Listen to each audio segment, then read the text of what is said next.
ओम नमः शिवाय। मित्रों, मैं राजकुमार परम कल्याण साधन यूट्यूब चैनल में आप सभी लोगों का हार्दिक स्वागत करता हूं। साथियों, चर्चा को आगे बढ़ाने से पहले मैं अपने गुरुदेव आचार्य चंद्र प्रकाश जी को सहृदय नमन करता हूं एवं उनके चरणों में कोटि कोटि प्रणाम करता हूं।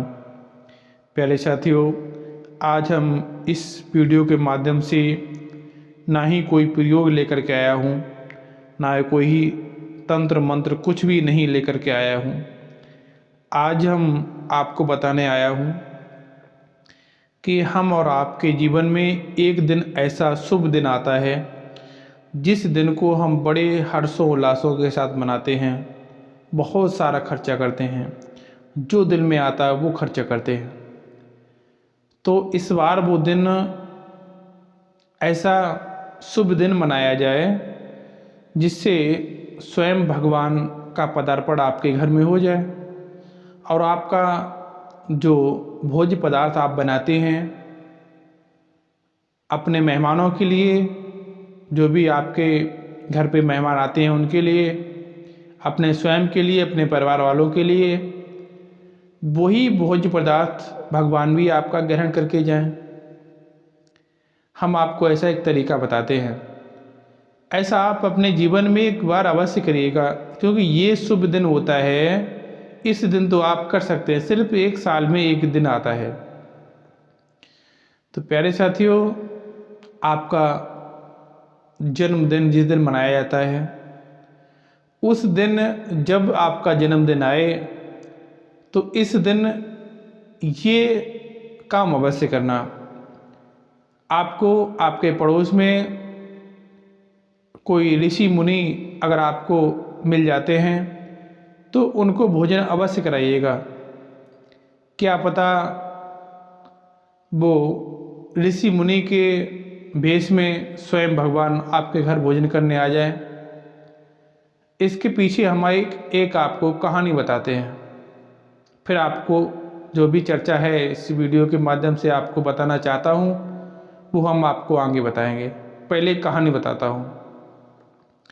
प्यारे साथियों, एक पहले के ज़माने में एक राजा हुआ करता था।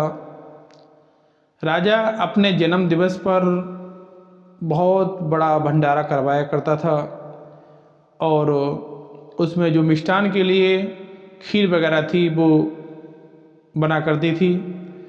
तो जैसे भोज्य भंडारा था वो तो शाम को हुआ करता था। उससे पहले दिन में अपने घर पे राजा हवन करवाया करता था, क्योंकि वो भगवान को बहुत मानता था, बहुत श्रद्धा थी भगवान के प्रति, तो वो भगवान का भोग लगवाया करता था।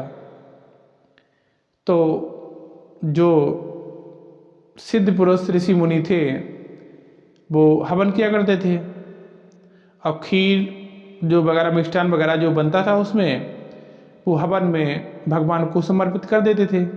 उसी खीर वगैरह से वो जो भी है आहुति वगैरह है या फिर जो भगवान का भोग है वो खीर के द्वारा लगाया जाता था। अब कई एक साल बीत गए।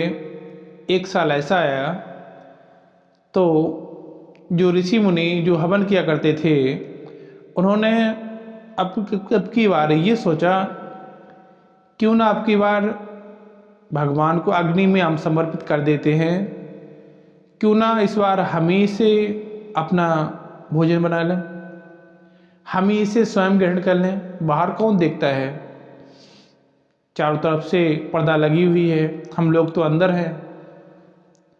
उनके मन में ये बात जागृत हो गई। प्लान बिल्कुल रेडी हो गया, बना लिया।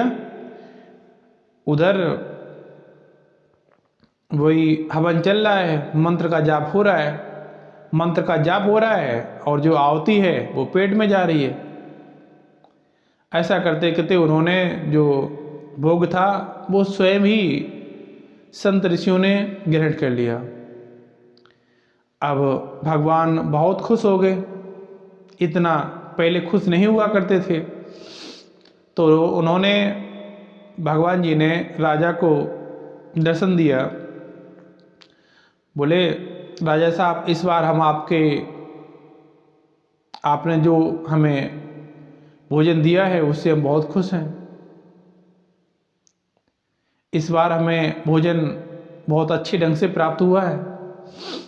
राजा चौंक गए। बोले, जैसा हर बार होता है वो इस बार हुआ है, इस बार कौन सा नया हुआ है। वो गए ऋषि मुनि के पास जिन्होंने वो हवन किया था। अब पूछा, इस बार आप लोगों ने क्या किया। भगवान ने मुझे दर्शन दिए, बोले मैं आपसे बहुत खुश हूँ। तो अब जब राजा ने उनसे कहा तो वो ऋषि मुनि खुद ही चौंक गए। उन्होंने कहा, कहीं किसी ने देख तो नहीं लिया हमें खाते हुए। हमने तो अग्नि में कुछ चढ़ाया ही नहीं, वो तो मैंने स्वयं खा लिया। किसी ने देख लिया तभी राजा हमसे पूछने आए। फिर जब राजा ने ज़्यादा कहा तो उन्होंने कहा, राजा साहब, मैंने अग्नि को तो समर्पित नहीं किया, लेकिन मैंने स्वयं ग्रहण कर लिया जो भी प्रसाद वगैरह था। तो राजा ने तभी से वो अग्नि में जो भगवान के लिए भोज्य पदार्थ दिया करते थे वो उसी दिन से बंद करवा दिया। फिर वो ऋषियों मुनियों को खिलाने लगे। तो प्यारे साथियों, अगर हम आपसे निवेदन यही करूँगा, अगर आप के पड़ोस में, आस पड़ोस में एक दो संत महात्मा हैं, अगर आप अपने जन्म दिवस पर उन्हें भोजन कराते हैं तो देखिएगा ऋषियों मुनियों का भोजन सीधा भगवान के पेट में जाता है। तो आप जो ऋषि मुनि को उन्हें भोजन कराते हैं तो वो भगवान जी को भी प्राप्त होता है। तो इस बार आप जरूर करिएगा। आपके जो पड़ोस में ऋषि मुनि आपके पड़ोस में रहते हैं उन्हें बुला करके भोजन अवश्य कराइएगा। इस बार ऐसा करके देखिएगा, फिर आपको अंदर से कितनी खुशी मिलती है कि हमने स्वयं भगवान जी को भोजन कराया है। ये इस बार का जो आप जन्मदिन मनाएंगे वो सबसे बेहतर जन्मदिन होगा। ओम नमः शिवाय, ओम नमः शिवाय, ओम नमः शिवाय।